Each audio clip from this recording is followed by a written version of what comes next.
A palavra de Deus é viva, perfeita e eficaz, e o registro bíblico de hoje começaremos uma nova série, que ela não vai ser tão contínua, ela vai entrar no mesmo estilo da série do Exílio a Cristo. É a série sobre o Evangelho e a vida do apóstolo João, seguindo mais ou menos, é uma mistura da série do Exílio a Cristo, que falou da vida do apóstolo Paulo. A gente trata das cartas do apóstolo, e agora a gente também vai falar sobre o Evangelho de João. Já tem uma passagem que eu fiz aqui, né, parte do capítulo 1, que fala sobre o verbo, capítulo 1, verso do 1 ao 18, e nós vamos continuar a partir deste. Então esta parte do capítulo 1 não vou falar na série, certo? Então o vídeo de hoje, um prólogo, explicando como vai funcionar a série, como vai funcionar as postagens desta série especificamente. Nós vamos tratar hoje essa explicação, amanhã a vida do apóstolo, do discípulo mais amado, e domingo finalizar o capítulo 1. Nós temos a passagem sobre o verbo encarnado no canal, que fiz uma análise, uma leitura comparativa, e vamos terminar os 3 vídeos do final de semana falando do capítulo 1, a segunda parte sobre a voz que clama no deserto, a voz de João Batista, certo? Então no vídeo de hoje nós vamos falar um pouquinho, explicar um pouco o que é o Evangelho, que é reconhecido, né? O Evangelho do apóstolo João, ele é reconhecido como o mais teológico e singular. Ele não está dentro daqueles evangelhos sinóticos, os 3 primeiros, que é de Mateus, ele é voltado diretamente para os judeus, Marcos, que é a visão dos milagres, né? O ministério público de Jesus, e Lucas, que é a visão mais doutrinária, a visão dos gentios, a visão grega de Jesus, e o Evangelho de João é meio que a síntese de tudo isso. Ele esteve em quase todos os momentos, né, essenciais. Ele talvez é o único apóstolo que esteve nos momentos cruciais da existência do Cristo, né? No início do ministério, na última ceia, na crucificação e na glorificação, na glória em si, né? O exílio na ilha de Patmos, enfim, não é o assunto desse vídeo aqui. É mais para o vídeo de amanhã a história, mas ele é o pico do Everest, é considerado o pico do Everest da teologia bíblica, o ápice da teologia bíblica, e o principal propósito é levar o leitor à fé em Jesus Cristo. Tanto é que a leitura do Evangelho de João, ela é muito disseminada para os que não conhecem, né? O trabalho que Paulo fez é mais ou menos a ideia do trabalho do apóstolo João, tá? E tá lá em João capítulo 20, versículo 31. Tá, e vamos fazer uma análise rapidinho desse evangelho para entender um pouquinho sobre como vai ser a série, certo? Fala muito da doutrina do Cristo, de um ponto bem focal e elevado para entender a diferença dos evangelhos sinóticos, e foca nos ministérios e no ensinamento. A primeira parte, metade do evangelho de João, ele é focado essencialmente no ministério, tá? E nos ensinamentos, tá? E a parte da ressurreição, já o Cristo glorificado, os ensinamentos fica mais da metade. O comecinho é mais o ministério, o início da trajetória do Cristo, e da metade em diante do Evangelho, os ensinamentos terrestres, certo? João começa no céu e enfatiza a natureza divina, já no começo falando do Logos, do Verbo, tá? E é o único que começa com um prólogo profundo, já a introdução bem organizada, tá? Além de tudo, né, não querendo colocar assunto do vídeo de amanhã aqui, mas ele escreveu, além do Evangelho de João, o livro das revelações, né, quando ele estava na ilha de Patmos, o Apocalipse, e as 3 epístolas de João, tá? Outro ponto importante que vale aqui lembrar, vídeo sobre as epístolas de João e vídeos sobre a revelação do Apocalipse, as revelações, né? Eu não vou entrar em detalhes, tá? Vou fazer menção no vídeo de amanhã sobre a vida de João, mas eu não vou entrar em detalhes, isso fica para uma outra oportunidade, tá? No princípio era o verbo, e o verbo estava com Deus, e o verbo era Deus.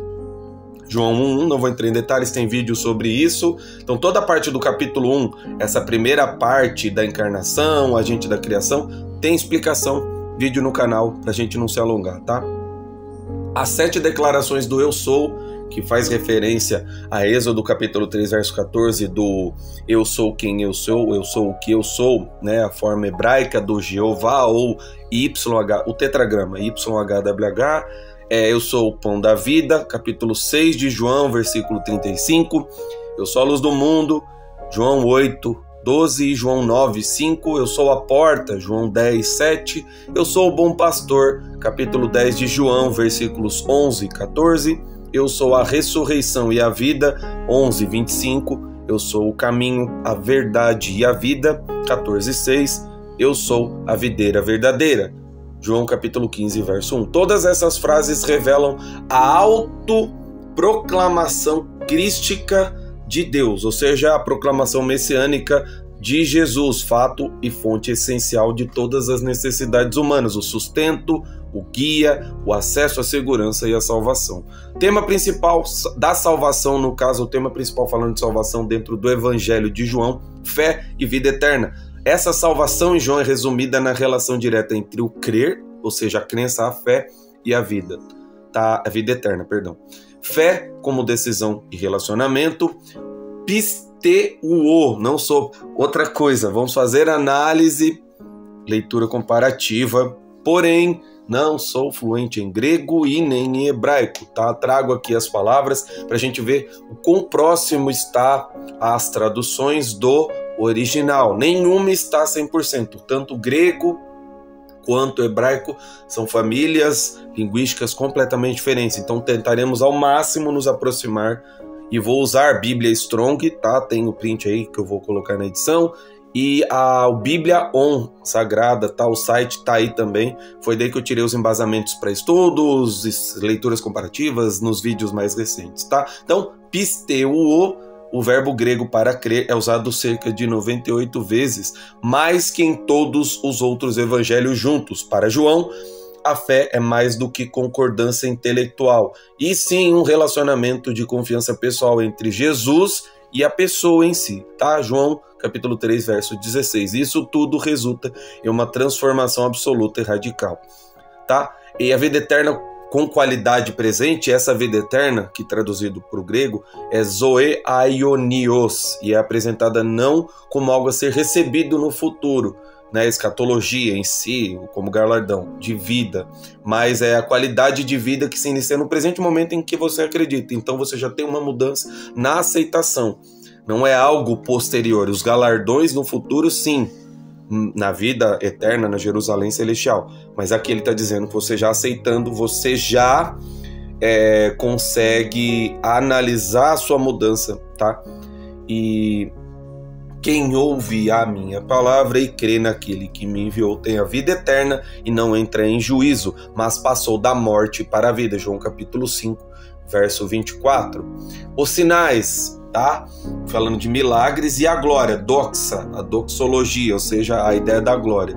João não chama os milagres de poderes, de dinameses, como os sinóticos, mas de sinais, ou seja, semeia. Ele registra apenas 7 destes sinais, escolhidos estrategicamente para testemunhar a divindade do Cristo. E os propósitos disso eram manifestar a glória de Cristo, gerando fé nos discípulos e nos leitores, muitos deles que não criam na divindade crística, tá? João capítulo 2, verso 11 e capítulo 20, versos 30 e 31. Principais exemplos disso tudo: a água transformada em vinho como primeiro sinal da glória revelada, ressurreição de Lázaro, o ápice revelando a ressurreição e a vida. São os 2 milagres, talvez os mais marcantes do ministério de Jesus. O dualismo ético-cósmico, principalmente a questão do evangelho, para a gente fechar o vídeo desse prólogo, o evangelho utiliza um dualismo ético e cosmológico, as oposições binárias, luz e trevas, mal e bem, principalmente nas epístolas de João, se eu não me engano é na segunda, que fala que o Deus ele é totalmente luz e não há treva nenhuma nele. Essas categorias não são princípios iguais em eterna oposição, mas sim esferas em conflito, como eu falei, onde a luz de Cristo deve prevalecer sobre as trevas. E se você for analisar lá em Gênesis, que haja luz, não foi a criação, houve a existência do eterno numa terra disforme. certo? Fechamos aqui o prólogo. Amanhã, introdução da série com a história do apóstolo João. Que Deus abençoe a todos, que nós possamos crescer na graça e no conhecimento do nosso Pai Celestial. Até amanhã!